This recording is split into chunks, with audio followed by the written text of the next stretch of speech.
Alright guys, today we're going to make a monster activate and follow a path in Amnesia. I'm going to start this real quick, but before I do, I just want to say that if you're using a Windows computer, you can still use this tutorial. It's the exact same, and also if you're missing any of these files, you may download them from my description just to make things a little easier. I'll also put the code for the scripting in the description as a link. So that you can just use that if you want to skip ahead. But yeah, we're going to use the level, open that in the level editor, and add a few things, and then we're going to script it up later. Let's start by opening the level editor. I have a shortcut right here, but you should be able to know where to find it. And I have already prepared a map right here, level 2. And here you can see how it looks. It's quite a simple map that I was going to use for this demonstration. So we're going to make a monster, let's say, walk up these stairs and down there and around the pillar or whatever. So yeah, I guess we could just start off with that. First of all, we would of course want the monster. So you go to entities and enemy and just select whatever. If you have a custom one, it should work too. I'm just going to use the grunt though. And let's place him right there. And also just for the demonstration and stuff, I'm going to go to entity on him and disable triggers, and this way he will not react to the player in any way, so that we can go around and look at him and make sure that he does what he's told to do.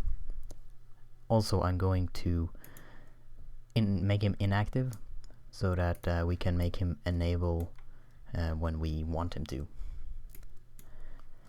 And also what I'm going to do is to give him a custom name, just because it's shorter. You can use what is already there, but I'm just going to call him Grunt, so that I can use it in the scripting later, which will make it a little shorter and easier to remember. Alright, so what we are going to do to activate him is, there are countless ways that you can do this. I'm just going to use a very simple one. Make so that when we collide with this area that I placed right here, he will become active. So this is just a very simple area. It's invisible in the game though, so just to indicate that it's there, I'm going to put a small fog area on it, and you can of course click that fog area, there we are, and make it maybe really clear. Oh, that was not it. This one, I think if you put that down, let's say the 2, it's going to be really thick fog right there, so we will see where we are going to collide. Anyway, that's not really important. What's important is the area, so I'm going to call this area just area collide. I just always call areas with area starting so that I know what they are, but of course you can name it whatever. Just you need to remember it, and because we're gonna script with it later. And yeah, so there is nothing more to use here, because these are usually shortcuts for scripting, but collision is not one of the options, so we're gonna have to use scripting for that. Anyway, so yeah, we have the area there. Once we collide with that, this monster is going to be active, and he's going to walk around the room. Now, this is the part where he's actually following a path that you're making, which isn't actually as hard as you might think. It's quite simple. All you have to do, you just go to the area and you select the one called path node, and this is not it's not a volume area, it's just a checkpoint area thing or whatever.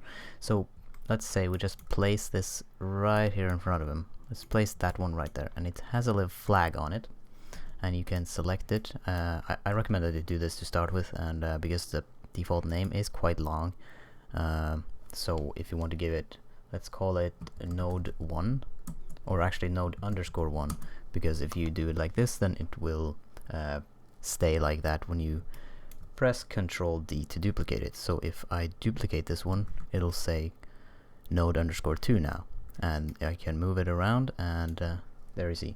So pretty much what this does is that in the scripting you can define which of these areas he's going to follow, and that means he's going to follow to this one, and then he's going to follow this one, and so on. So he's just following the path between all these nodes. So let's go ahead and place more. I recommend duplicating them every time instead of placing new ones, or else the name, if you changed it, will reset.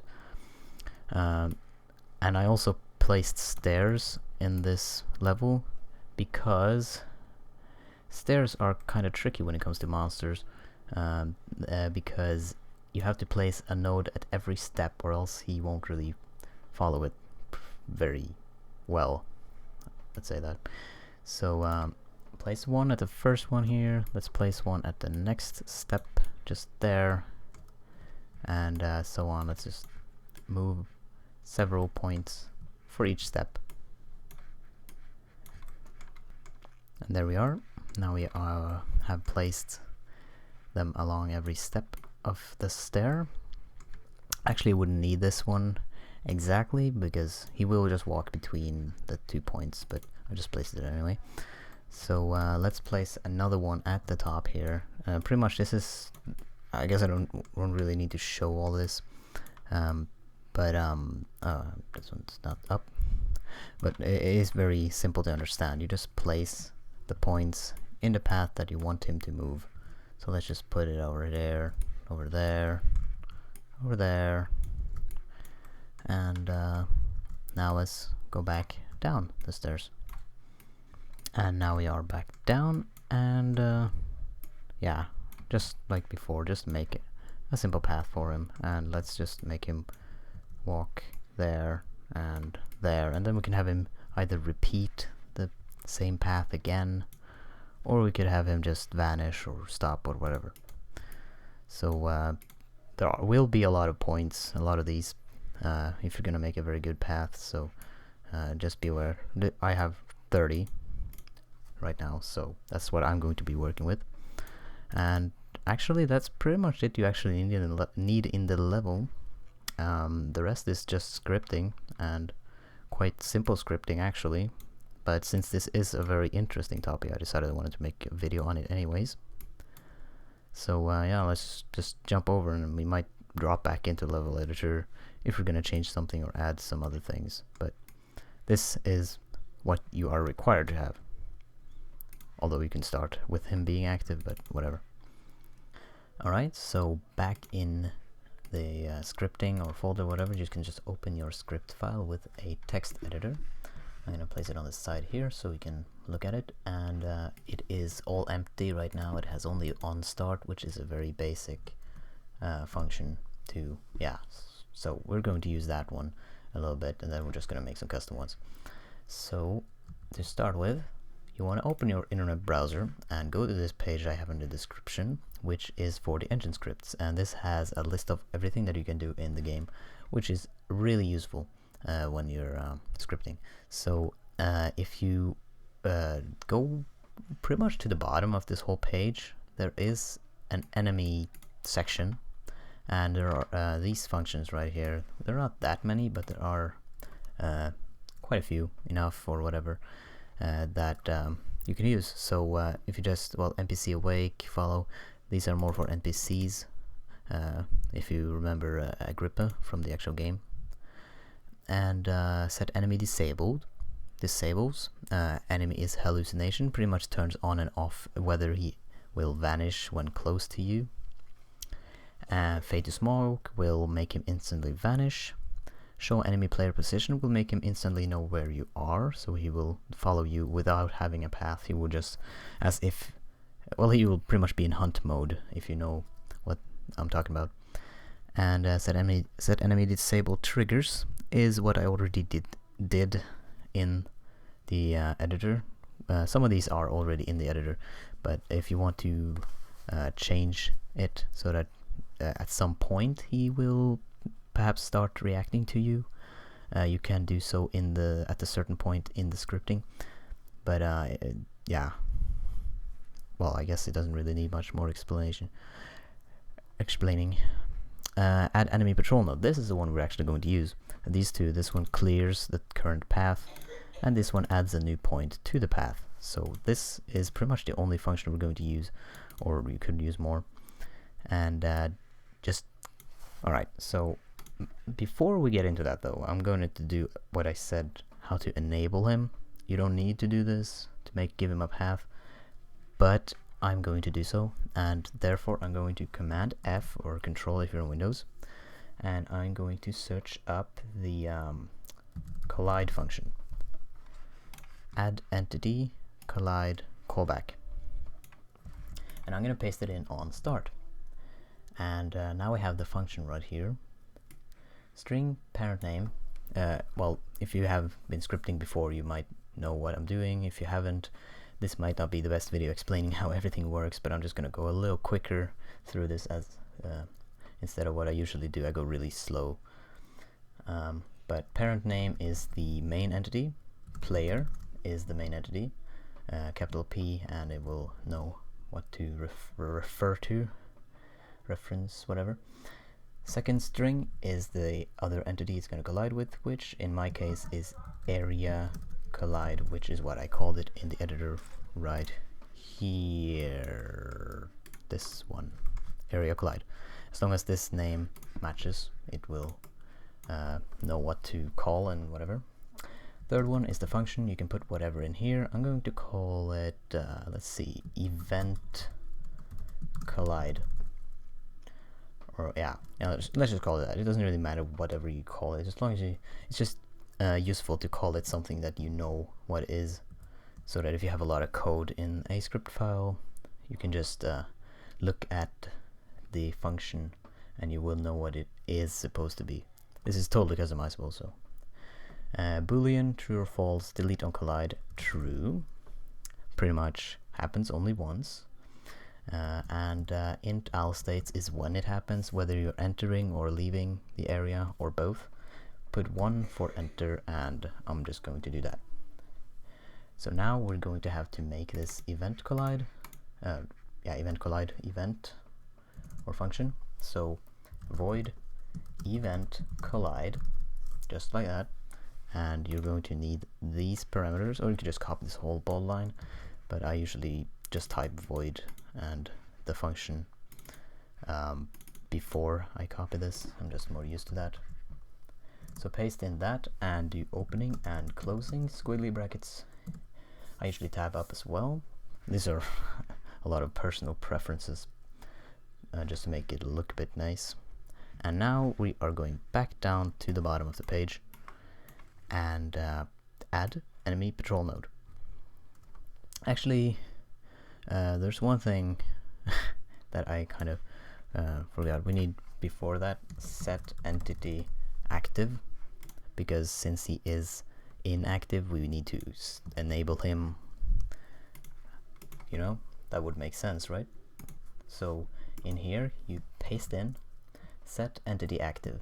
First string is the grunt, so make sure that matches the name of the entity, the entity name of the actual monster. Yeah. And bool active, true, active, false, inactive. We want him to be active, so you put true. Oh my god. Alright, so pardon the interruption. Now since we just made him spawn by using this, we're going to give him all the path nodes to follow. So we're going to go back down at the bottom of the page and copy the add patrol node, add enemy patrol node, yeah, and paste it in right here. And string's name, this shall be the grunt. No wait, yeah, this is grunt. I was thinking of internal name, but this is the actual internal name, the node name. So you're going to make the grunt follow this particular area. And alright, so I'm going to call it node underscore 1. And if you remember, I called the first point node underscore 1. So this needs to match whatever you have right there. And yeah, so actually it doesn't matter what it's called, as long as you can just distinguish it from the other ones and know what you're actually trying to do, because it's very important to keep somewhat overview of what's going on in your level. And float wait time. If you just look at the page, it also says everything that each of these do, and this is the time in seconds that the enemy waits at the path before continuing. And I have actually put this to 0 before, and it still made him wait for like a second.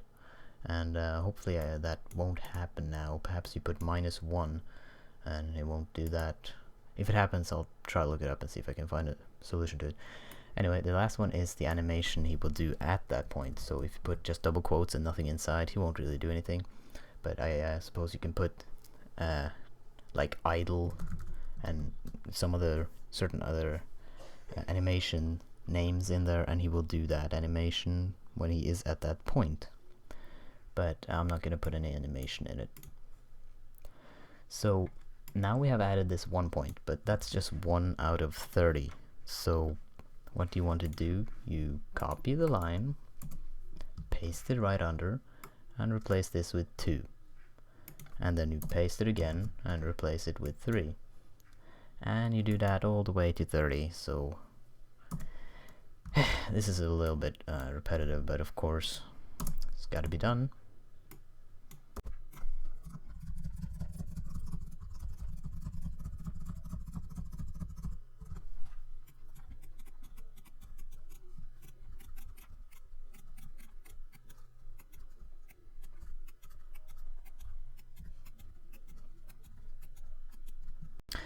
And there we have it.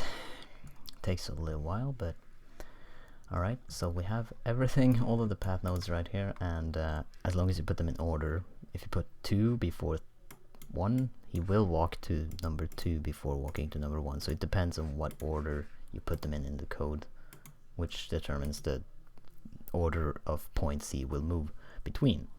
So now we can give it a test run and see how it looks right now. So be sure to save both of the files, and let's start up the game. Here we are in the level, which here you can see the fog area I put, which is just indicating that there's an area right there that will make everything happen. So since he won't react to us, right, so let's just do it like this. Let's just step into it. And there's the monster. And the music. See, he does stop at each point though.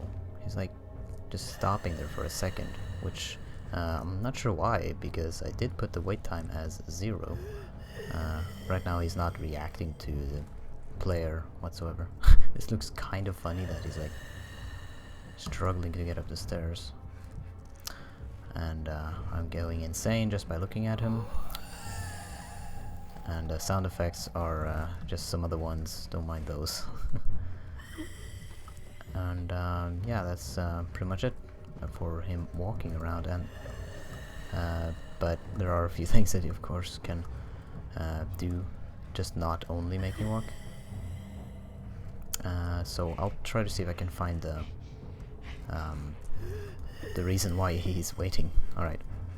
Okay, so I have finally found a solution to this problem. If you paid attention or noticed, this is actually several days after the original recording, so it was quite tricky to find this information, and I'm not sure why it isn't, because it sounds like it's a very common problem by the looks of it. Alright, so I have also found out that you don't need to add all these points individually in the code, because pretty much what the grunt does is that he follows these path nodes even if they aren't added in the script. So if you have added everyone and then suddenly remove the stair and you have the point there until there, he will not walk up the stair, he will walk the other way along the path that is the closest to the point he is walking towards. So pretty much yeah, pretty much it makes the code a lot shorter. You only need to add the, in the script, you only need to add the key points, pretty much, at the corners, so like this one and this one, so that he might have to struggle a bit around the corners, but this will, he will still walk along all the other path nodes. Fine. So, also, I just want to say thanks to Litronom for helping me find this solution as to why he's waiting, because the solution I guess apparently was just found on some forum, on frictional forums, but apparently the solution is quite simple, but it's not something you would know unless you looked it up. So if you look here, I removed all the code again. I just have the node number 3, which is at the bottom of the stair here, as the first key point. And the reason why he did not wait, or the reason why he waited, is because of this number. I'm not sure if it's a bug in the system or something. I had to test a lot with the prison level as well, where he was walking fine and I was getting frustrated at this, but okay. So apparently he will not stop if you put this value to 0.001. I'm guessing he is actually stopping for just a tiny bit, but it's unnoticeable. So he will just walk past, and since this is a float value, usually we would want to put an F at the end of it. I'm not sure if it's actually required in this script language, because I have decided not to have it, but anyway, I'm just gonna keep it. And this will make him walk towards node 3, and we'll need more points to see if he's actually stopping, but we won't need to add that many, so I'm gonna add like 5, and I'm gonna add 13 as the next one, 16 as that one, and then we're gonna put one, this one, 27, and the last one, 30. And now I have saved this, and this is way less code, and now that I look back at how I used to do it, it's kind of, I mean, why would it be that much code? I'm glad I finally figured this out. At least I learned something myself in the process. So yeah, now let's run the game and see how it looks. Alright, so we're back in the level. I'm just gonna quickly step into this area, and here we have the monster, and he is walking perfectly, as you can see. This is just what I wanted, and he has no trouble at all. He's just walking towards the key points. It seems like he's skipping these. I'm guessing he does that if he can, if there's a straight line between, though you would need the points added in the map, at least the stairs, and because if you remove the ones in the stair, he will walk around, because I tested that as well. But as you can see, he is now walking perfectly around this broom, and if I was actually not if I hadn't disabled this trigger, he would find me and kill me. I'm not sure if this is far enough away from him to despawn, but pretty much a statistic of him is that if you're looking away and you are 10 meters away, when he restarts the path, he will disappear. So that's just a game mechanic, you can't really prevent that. So now he's gone from the level. And yeah, so just to explain that a little better, if he reaches the end and you are close to him or looking at him, he will repeat the path. But if you are far enough away, he will just vanish. That's just how it works.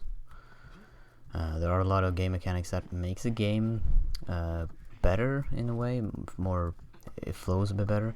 However, if you don't want them, it's kind of tricky to disable those specific things. I don't know if you even can prevent him from disappearing by reaching the end if you're not close.